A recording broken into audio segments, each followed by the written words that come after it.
안녕하세요. 마이웨이입니다.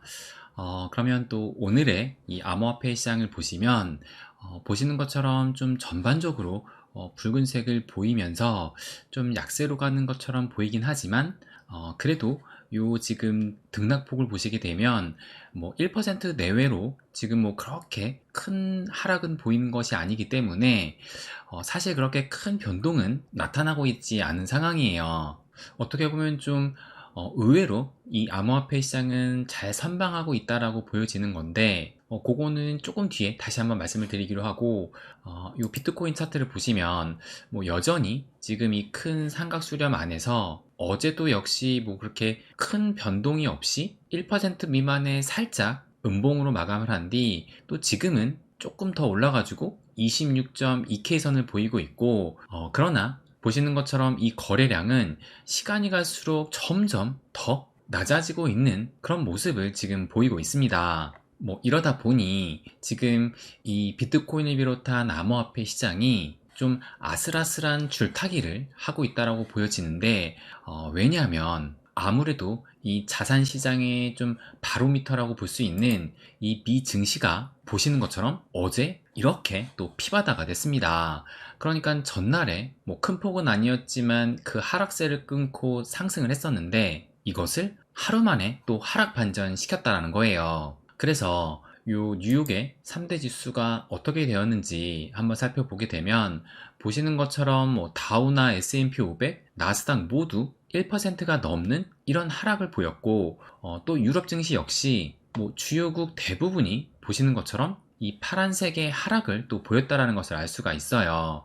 그리고 항상 체크하는 이 공포지수인 이 빅스 지수가 어제 하루 만에 무려 12%나 상승을 해가지고 이제 18.9니까 거의 뭐 19포인트 선까지 올라왔고, 장기적인 평균값이 20이기 때문에, 그러니까 지금 그 장기적인 평균값에 거의 가깝게 왔다라는 겁니다. 그만큼 지금 시장이 불안감을 느끼고 있다는 건데, 그러면 과연 무엇이 이렇게 지금 불안감을 확산을 시키느냐, 그것을 한번 보여드리면, 뭐 어제도 말씀을 드렸지만 지금 최근에는 이 셧다운 이슈가 불거지면서 이제 이번 달 안까지 해결을 해야 되기 때문에, 보시는 것처럼 D-5일이 됐고, 그래서 현재 상원에서는 6주짜리 단기 예산안을 내놨는데, 그러니까 제가 어제 일단 지금 상황에서 가장 베스트 시나리오라고 본 것이, 뭐 당장 지금 뭐 코앞이 이 마감 기일이기 때문에 이 기일 안에 통과되기는 좀 어려울 것 같고, 임시 예산안을 통과시켜서 일단 시간을 벌고 그 기간 안에 다시 통과시키는 이것을 가장 베스트 시나리오로 봤는데, 그래서 지금 상원에서 6주짜리 단기 예산안을 내놨지만, 여기 보시는 것처럼 이 하원 통과부터 어려울 듯 해가지고 이렇게 또 기사가 나온 거예요. 그러니까 여기를 보시게 되면 지금 하원 같은 경우는 공화당이 조금 더 그 인원수로 좀 우위를 점하고 있는데, 그런데 이 공화당 하원 의장인 케빈 메카시가 이 임시 예산안 통과에 반대 의사를 시사를 한 겁니다. 그러니까 이렇게 되면 이 하원부터 통과할 가능성이 낮아진다는 거예요. 그만큼 이 베스트 시나리오라고 보고 있는 이 임시 예산안도 통과되기가 어려울 것 같으니까 이 시장에 대한 불확실성이 더욱 커졌다라고 볼 수가 있는 겁니다. 거기에다가 또 어제 같은 경우는 또 이 기사를 보시게 되면 이 JP 머건의 다이먼 회장이 미국의 기준금리가 7%까지도 갈 수도 있다라는 이런 발언을 했다라고 해요.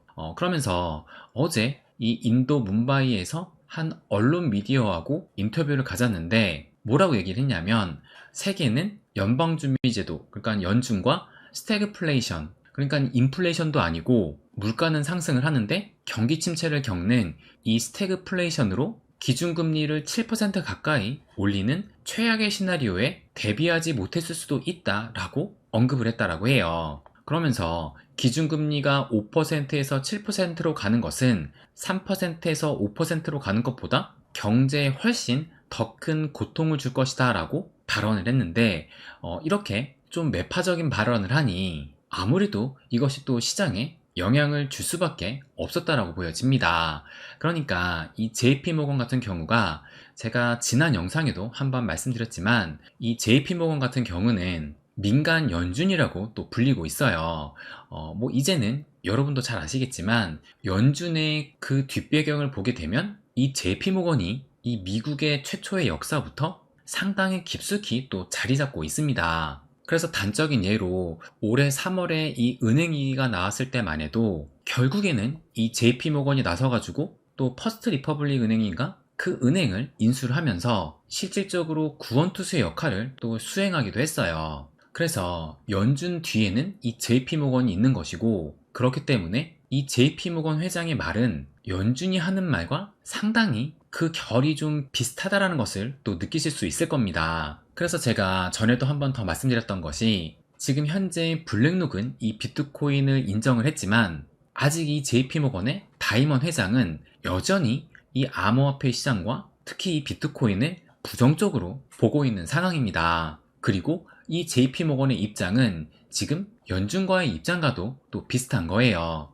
그렇기 때문에 이 JP 모건이, 그러니까 이 제이미 다이먼 회장 입에서 비트코인을 인정을 하고 뭐 블랙록처럼 비트코인은 국제적인 자산이다 라는 뭐 이런 뉘앙스의 말을 한다라면, 이것은 미국에서도 본격적으로 이 암호화폐와 비트코인을 받아들이고 인정을 한 것이다 라고 볼 수 있다라는 겁니다. 그만큼 이렇게 월가의 황제라고 불리면서 어떻게 보면 블랙록 이상의 큰 힘을 가지고 있는 것이 바로 이 JP 모건이라는 거예요. 그래서 앞으로 이 JP 모건의 제이미 다이먼 회장 입에서 비트코인에 관련해서 과연 어떤 말이 나오는지 그것에 관심을 기울여야 된다라고 저는 보고 있습니다. 어떻게 보면 이제 블랙록도 인정을 했기 때문에 마지막 이 JP 모건의 관문만 넘으면 그 이후로는 정말 이 월가도 대놓고 이제 이 암호화폐를 채택하고 수많은 상품들을 또 내놓을 것이라 생각을 해요. 그래서 아무튼 이렇게 지금 이 다이먼 회장이 뭐 기준금리를 7%까지도 올릴 수 있다 라는 발언을 했기 때문에 이것도 이 시장에 꽤 큰 영향을 줬다라고 생각을 합니다.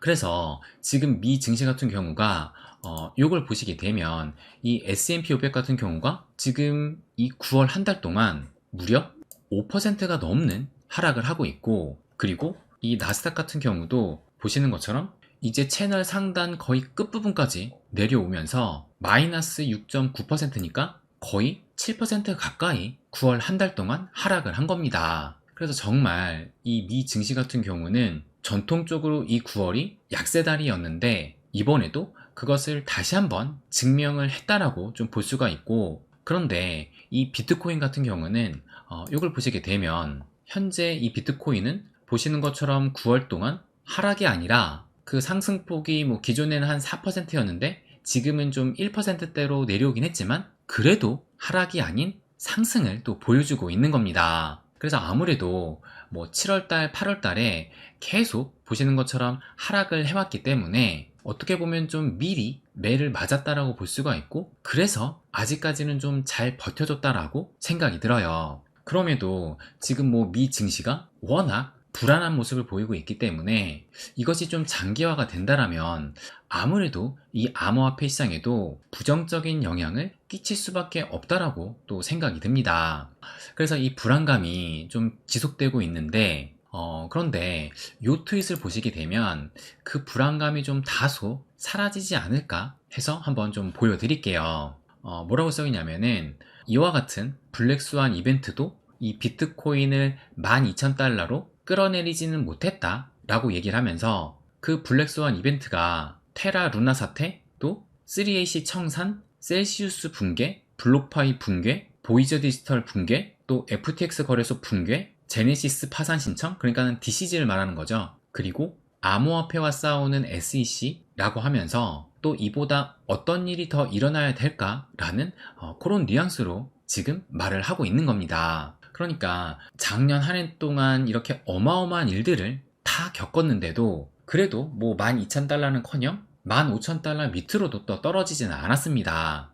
그래서 제가 생각해도 정말 이런 암호화폐 시장이 붕괴될 것 같은 이런 어마무시한 사건들은 앞으로는 뭐 앞으로 안 나오겠다라고 하기에는 좀 무리가 있을 수는 있지만 뭐 지금 시점에서 나오기에는 좀 어렵지 않을까 생각이 들고, 그렇다면 과연 하락이 나온다 하더라도 그 하락폭은 상당히 좀 제한이 될 수 있고, 그렇기 때문에 너무 불안할 필요도 없고 그 하락을 두려워할 필요도 없다라고 생각을 합니다. 그리고 무엇보다 지금 9월이 이제 며칠 안 남았기 때문에 10월만 되더라도 그 분위기는 충분히 또 반전될 수 있다라고 얼마 전부터 또 계속 말씀을 드리기도 했어요. 그러면 또 우리가 관심을 가지고 있는 이 XRP에 대해서도 한번 좀 말씀을 드려볼게요.